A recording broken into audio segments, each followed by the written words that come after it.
Howdy folks. This video tutorial is about how to drop layout or pictures and text into your layouts. So to do this, you're going to head over to the journalism server and open up your yearbook folder.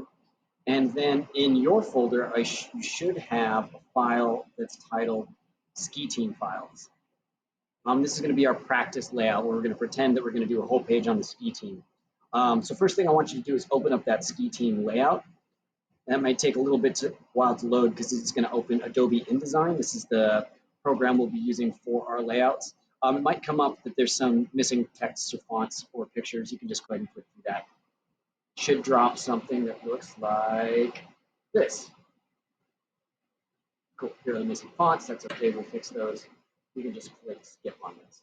So this is what you're going to get for your page layout. So it's going to have a place for your article, a place for some pictures and captions, as well as some supplemental materials, some modular cover, as we call it. You kind of get to choose what you want to add to that page to make it unique and interesting and individualistic to that club or sport organization that you're doing. So let's start off with dropping in text. So I'm going to open up this ski team article. And this is the article that in theory you have already written, you have had it proofread, your classmates have read it, I've read it, it's all ready to go and ready to be dropped into your layout. And so what I'm going to do is just copy and paste this. So copy,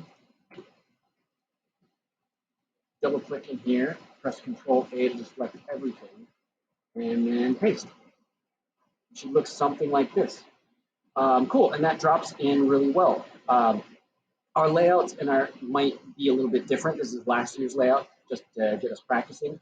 So things might be slightly different in terms of fonts and paragraph structure and things like that. But so I've got all my text in here. But one thing we're probably going to do is called a drop text. So I'm going to highlight, put my cursor anywhere in this first paragraph. I'm going to go to this little paragraph tab. From this paragraph tab, I'm going to get rid of that indent. So I'm going to put that indent down to 0, and I'm going to increase my drop caps to, let's go to 3 here. And notice that gives my quotation marks a big quotation mark. But I don't want the quotation marks just drop capped. I want to get both the quotation marks and the first letter. That's really what we want. So I'm going to increase that drop cap character number up to 2. Now, if I didn't start with a quotation mark, I would just do something like that. So I just have the first character drop capped. But in this case, since we do have quotation marks, we'll drop those in. Boom. All right, so that should be pretty good. We might have to play around with spacing and things like that. But just for this assignment, what you can do is hold down the Shift button and select both of these columns. And we're going to even these up. Because you see, I don't want this big staggered with a lot of blank space here and not so much blank space here. So what we'll do is we'll just kind of adjust that so I can see the whole text, and that looks pretty good. Next thing we'll do, I'll zoom in a little bit, is we're going to put together a whole quote or an inset quote is what they're called. So I'm going to just grab a quote from, I think I'm going to start with this first quote because I really like this one.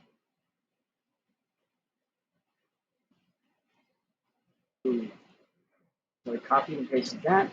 Again, highlight, paste. Notice how I right-clicked when I had things selected, and then I did the paste without formatting. Because if I just paste, it'll paste in this weird text, and then I have to go back and fix it. If I highlight what I want and paste without formatting, it'll keep the formatting of whatever box I'm pasting it into. Put a period, and then I've got to update the name. This was my LC. Awesome. So that's generally how we're doing text. We'll need to come up with a headline and a subheading, but I'm going to have you folks do your best at that for creating a headline and a subheading based on this article. So you actually have to read the article. But for this one, we're just going to do big outer words. Something about one thing.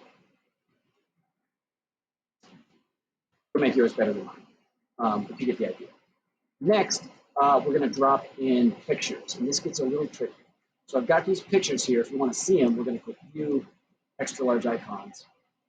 And these are just random pictures that I pulled from the internet. It's not actually our CT. But the easiest way to do this is to take a picture and then drop it, just click and drag into the box that you want. There we go. So I dropped that picture into this box, but obviously that box is or that picture is huge, so I might zoom out by pressing Control minus, and then I'm going to click on the box. And notice when I hover over this picture box, there's two selections. I can click here, and that's going to bring up the frame. Right? And I don't really want to change the frame. I want to be very careful about not changing the frame. So I'm going to press Control Z to undo that, and I'm going to click on this little circle here. What that's going to do is that's going to select the picture within the frame. And so then I can hold down the Shift button. Whenever you change the size of pictures, hold down the Shift button. Otherwise, the picture ends up looking really weird like this. I'll show you and I'll fix it.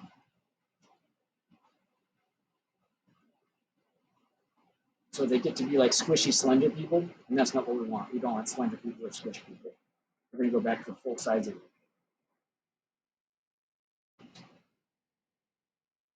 Redrop that in there.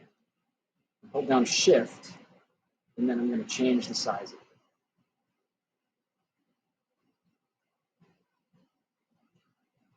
Something like this.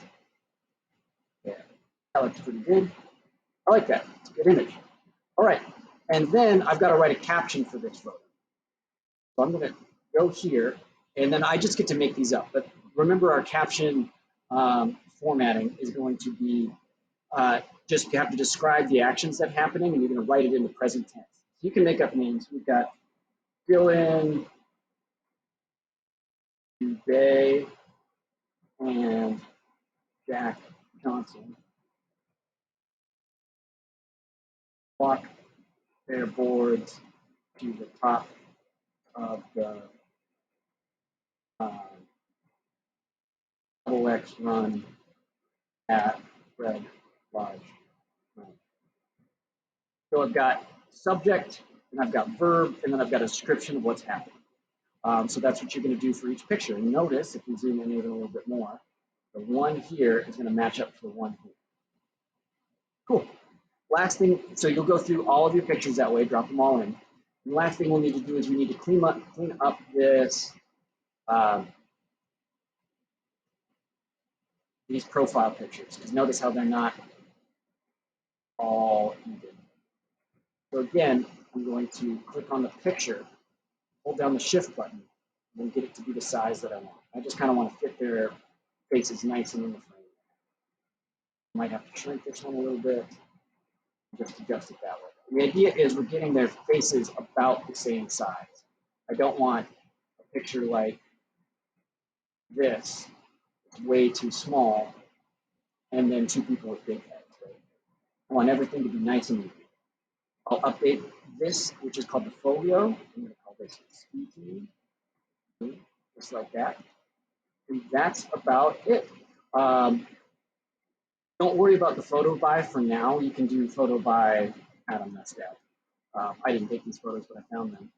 But in the future, what you're going to be doing is you're going to put whoever took the photo in that line, so they get credit for that in the Yearbook. Their name shows up in the index. Cool. I think that's pretty good. Oh, last thing. So if we do Shift W, that'll let us see what our page is going to look like, and you're going to notice that there's this ghosted image in the background. I don't know if we're going to do that again this year, but what you can do is replace that picture with something a little bit more ski related. So I'll drop something in like that, and again, zoom out and adjust the picture, move it like that. So now that's looking better. Cool. So that's the general idea of how to drop in layouts. Remember, Control Z is your friend that undoes things. If you screwed up and you're like, oh no, I moved my box or I did something like that, just Control Z, undo it, and retry it again. This will take a little bit of time to get used to, but I believe in folks. You got this. I'll leave any questions.